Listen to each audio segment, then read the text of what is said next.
Welcome to Democracy Now!, democracynow.org, the War and Peace Report. I'm Amy Goodman. Federal prosecutors issued subpoenas to 5 Democratic officials in Minnesota: Governor Tim Walz, Minneapolis Mayor Jacob Frey, St. Paul Mayor Kali Herr, State Attorney General Keith Ellison, and Hennepin County Attorney Mary Moriarty. The Justice Department's investigating whether the Democratic officials blocked ICE from rounding up undocumented immigrants. Mayor Frey said in a statement, quote, "When the federal government weaponizes its power to try to intimidate local leaders for doing their jobs, every American should be concerned. We shouldn't have to live in a country where people fear that federal law enforcement will be used to play politics or crack down on local voices they disagree with," Frey said. Meanwhile, the police chief in Brooklyn Park said if off-duty police officers in the Twin Cities have been targeted by federal agents looking for proof of U.S. citizenship. One particular officer that shared her story with me was stopped as she passed ICE going down the roadway. When they boxed her in, they demanded her paperwork, of which she's a U.S. citizen and clearly would not have any paperwork. When she became concerned about the rhetoric and the way she was being treated, she pulled out her phone.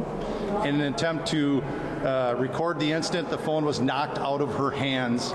Meanwhile, the FBI opened and quickly closed an investigation into Jonathan Ross, the ICE agent who killed Renee Good, and ICE refuses to say whether he's been suspended. Ahead of his speech at Davos today, President Trump teased how far he would be willing to go to acquire Greenland, telling reporters Tuesday, "You'll find out," unquote. Amidst tensions with the U.S., Denmark has sent additional troops and military equipment to Greenland. Meanwhile, in the U.S., lawmakers from both parties promised to bring legislation to block President Trump's tariffs against 8 European countries, including Denmark, the UK, Germany, and France. Republican Senator Thom Tillis of North Carolina said, quote, "This response to our own allies for sending a small number of troops to Greenland for training is bad for America, bad for American businesses, and bad for America's allies," unquote. It comes as President Trump posted an AI-generated image on Truth Social Tuesday depicting him seated in the Oval Office surrounded by European leaders, all gazing at a map that showed the territories of Greenland, Venezuela, and Canada as part of the United States.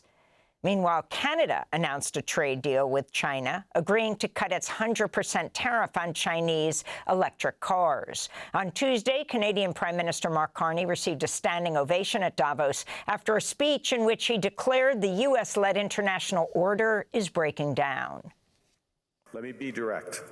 We are in the midst of a rupture, not a transition. Over the past 2 decades, a series of crises in finance, health, energy, and geopolitics have laid bare the risks of extreme global integration.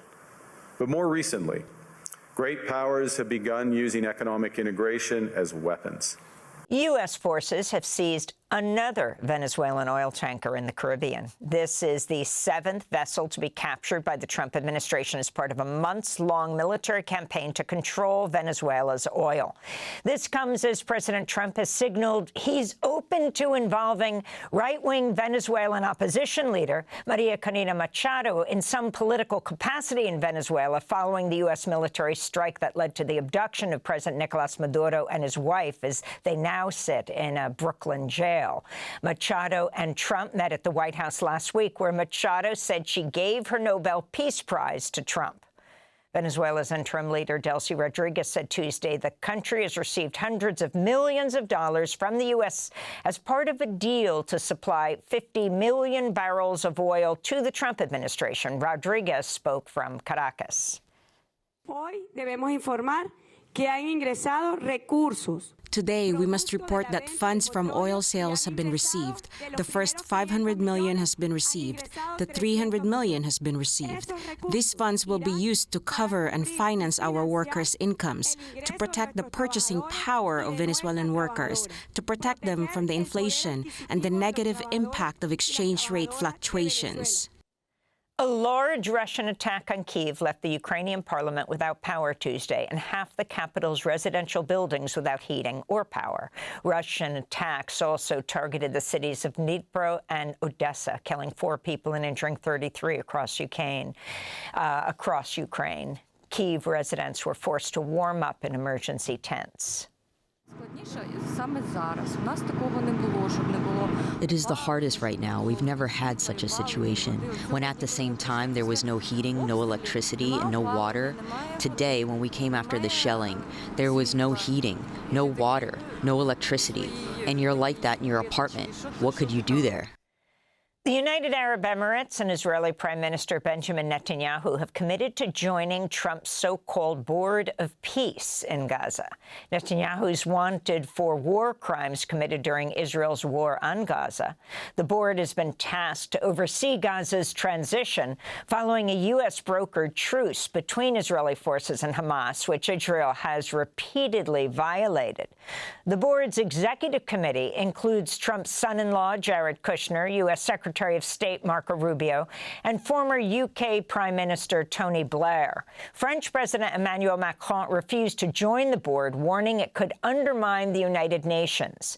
Trump will serve as the board's chair indefinitely and have veto power over the board's decisions. Meanwhile, Reuters reports some European nations are weighing whether to stop sending military personnel to assist U.S. forces in the region, citing the Trump administration's refusal to pressure Israel to allow more humanitarian aid into Gaza. The U.S.-led Civil Military Coordination Center has been operating in southern Israel since October in order to monitor the enforcement of the Gaza ceasefire, as well as to supposedly facilitate the flow of humanitarian aid into the besieged territory. New York City Mayor Zohran Mamdani and Vermont Senator Bernie Sanders joined striking nurses in freezing temperatures Tuesday as the action entered a second week. Nearly 15,000 nurses launched the largest nursing strike in New York history, demanding higher wages, fully funded benefits, an increase in staff to manage patients, and better workplace protections for hospital workers who face violence on the job. Nurses have accused 6 private New York hospitals, including Mount Sinai, of refusing to negotiate a fair contract. Democracy Now! Was there. This is New York City Mayor Zohran Mamdani speaking from the picket lines. When we see a strike, people forget that that is not where workers want to be. No! A strike is an act of last resort. Yeah! What workers want is to be back at work. Yeah! So what this will mean is making that possible. Yeah! And so we call on every side to come back to that negotiating table, have a swift and urgent resolution, and to know that no matter what day it is, we will be here, we will be standing with you, and we will be saying the exact same thing. Thank you so much. We'll have more on that story later in the broadcast. We'll be speaking with one of the striking nurses and hear more from Zohran Mamdani and Senator Bernie Sanders. The Trump administration's acknowledged employees with DOGE, the Department of Government Efficiency, accessed and shared sensitive Social Security data in violation of DOGE's own guidelines. The revelation came in a Justice Department court filing, making it the first time Trump officials have admitted to mishandling sensitive data. Elon Musk's DOGE.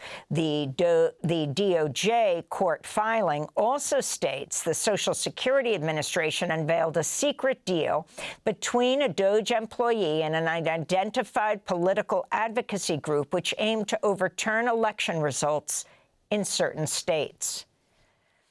Several public health groups are suing the Trump administration in an effort to reverse a policy by the Centers for Disease Control and Prevention to reduce the number of vaccines it recommends for children. The lawsuit accuses Health Secretary Robert F. Kennedy Jr. of manipulating a key vaccine advisory committee by installing unqualified members who promote vaccine mis- and disinformation while failing to consider the harms the new policies may cause to families. The plaintiffs include the American Academy of Pediatrics, the American College of Physicians, and the American Public Health Association. President Trump has, for the second time, pardoned a California woman convicted of fraud. Trump had granted Adriana Camberos clemency during his first presidency, commuting her sentence in 2021 following her conviction as part of a conspiracy plot to sell millions of counterfeit 5-hour energy drinks. Then, in 2024, Camberos was again convicted in a separate multi-million-dollar scheme with her brother. The siblings were among 13 pardons Trump issued last week, which also included former governor of Puerto Rico, Wanda Vazquez, who pleaded guilty to campaign finance violations. President Trump's asking a federal judge to block the Justice Department from releasing a second volume of a report prepared by former special counsel Jack Smith. Smith is set to testify Thursday before the House Judiciary Committee about his investigations into President Trump and his attempts to overthrow the 2020 election. Speaking to reporters Tuesday, President Trump taunted special counsel Jack Smith. And removed his hand-picked radical left Marxist prosecutors from the Department of Justice, like deranged Jack Smith. He's a sick son of a bitch.